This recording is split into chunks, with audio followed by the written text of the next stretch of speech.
మా మిత్రుడు నాకు అత్యంత సన్నిహితుడు మైనంపల్లి హనుమంతరావు గారు, దుబ్బాక నుంచి చెరుకు శ్రీనివాసరెడ్డి గారు, నర్సాపూర్ నుంచి ఆవుల రాజిరెడ్డి మదన్ రెడ్డి గారు, గజ్వెల్ నుంచి నర్సారెడ్డి గారు, అదేవిధంగా ఈరోజు అదేవిధంగా పటాన్ చెరువు నుంచి తాట శ్రీనివాస్ గౌడ్ గారు, చాలా మంది జిల్లాలో ఉండే నాయకులు, రాష్ట్ర స్థాయి నాయకులు, జిల్లా పార్టీ నాయకులు, మండల పార్టీ నాయకులు, గ్రామ శాఖ అధ్యక్షులు, ప్రాణ సమానులైన కాంగ్రెస్ పార్టీ కార్యకర్తలందరూ వేలాదిగా, ముఖ్యంగా మా ఆడబిడ్డలు ఎర్రటెండకు మండు టెండలో మాడ బగులుతున్నా నీలం మధును ఆశీర్వాదాన్ని చేసిన మా ఆడబిడ్డలందరికీ కూడా మనస్ఫూర్తిగా ధన్యవాదాలు, అభినందనలు తెలియజేస్తున్నా. మిత్రులారా, ఈ మెదక్ గడ్డ మీద ఈ ఛత్రపతి శివాజీ సాక్షిగా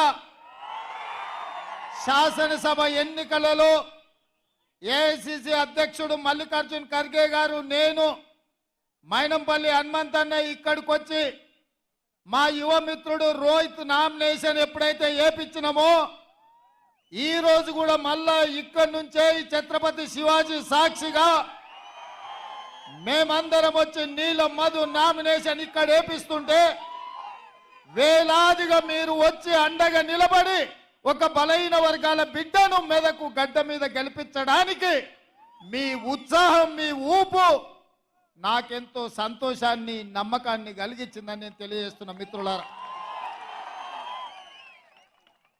ఈ మెదక్ గడ్డకు ఒక చరిత్ర ఉన్నది.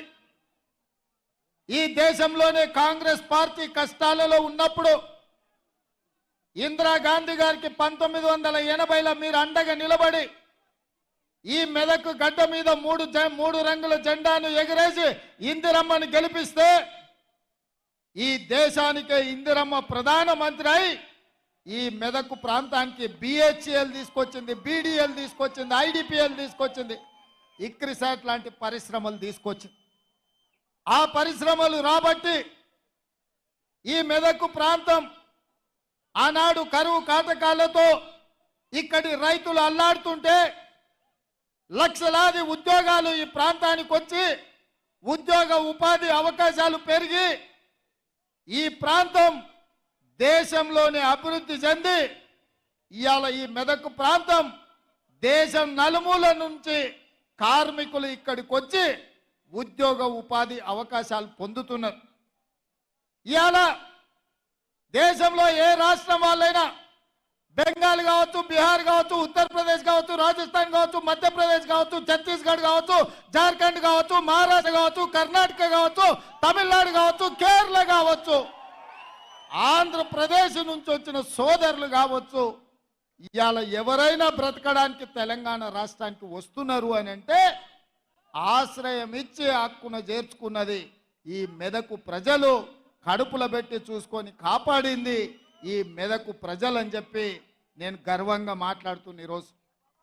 అట్లాంటి మెదకు పార్లమెంటు 1999 నుంచి 2024 వరకు ఈ 25 సంవత్సరాలు భారతీయ జనతా పార్టీ బీఆర్ఎస్ చేతుల్లోనే ఉంది.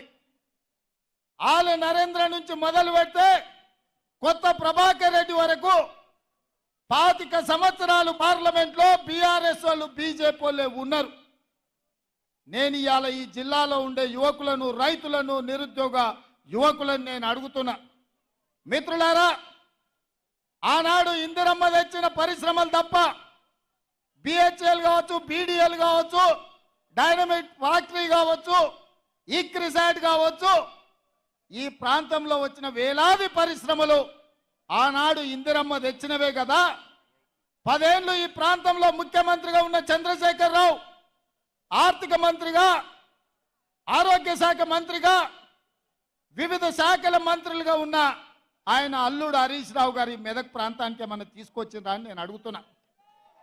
నేను ఇవాళ అడుగుతున్నా, 2014 నుంచి 24 వరకు ముఖ్యమంత్రిగా, మంత్రులుగా, కొత్త ప్రభాకర్ రెడ్డి పార్లమెంట్ సభ్యుడుగా ఈ ప్రాంతానికి ఏమైనా పరిశ్రమలు తెచ్చిండ్రా? ఈ మెదకు ప్రజలు ఏమన్నా బాగుపడ్డారా అని నేను అడుగుతున్నా.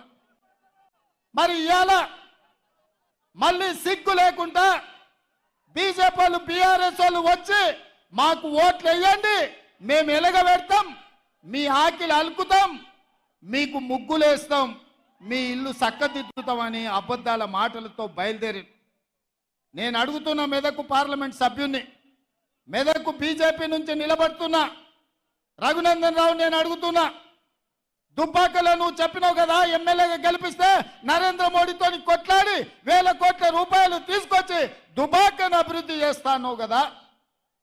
మేమందరం దుబ్బాకకు బస్సులు వేసుకొని వస్తాం, నువ్వు తెచ్చిన నిధులేందో, నరేంద్ర మోడీ ఇచ్చిన పరిశ్రమలేందో దుబ్బాకలో నాకు చూపించమని నేను అడుగుతున్నా. ఇవాళ ఎమ్మెల్యేగా దుబ్బాకలో అక్కడి ప్రజల్ని, అక్కడి రైతులను వంచిస్తే ఆ ప్రాంత ప్రజలు తిరస్కరించిన రఘునందన్ రావు మళ్ళీ రంగు మార్చి మెదకు పార్లమెంట్లో ఓట్లేయమని అడుగుతున్నాడు. నేను అడుగుతున్న రఘునందన్ రావుకు ఓటేసి ఒకవేళ ఎంపీ అయితే నరేంద్ర మోడీ ప్రధానమంత్రి కాకుండా చంద్రమండలానికి ఏమైనా రాజు అవుతాడా? ఈ 10 ఏళ్ళు నరేంద్ర మోడీ ప్రధానమంత్రిగా ఉన్నాడు కదా, ఈ మెదకు ప్రాంతానికి ఒక్క పరిశ్రమ అయినా ఇచ్చిండా అని చెప్పి నేను బీజేపీ నాయకులను అడుగుతున్నా. నేను సూటిగా సవాలు విసురుతున్నా. ఇవాళ బీజేపీ బీఆర్ఎస్ వాళ్ళకు మా మిత్రుడు చెప్తున్నాడు, పద్మశాలీల మీద జిఎస్టీ తీసుకొచ్చి ఇవాళ చేనేత పరిశ్రమను కుప్పగూల్చిండు, చిన్న పరిశ్రమలు అన్ని కూడా మూతపడ్డాయి అని చెప్పి ఇక్కడ ఒక నిరుద్యోగ యువకుడు చెప్తున్నాడు.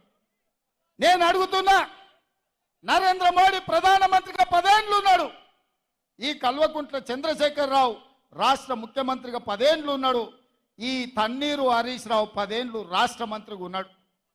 10 ఏళ్ళు అధికారం వెలుగబెట్టిన వీళ్ళు ఈ మెదకు పార్లమెంటు నియోజకవర్గంలో తెచ్చిన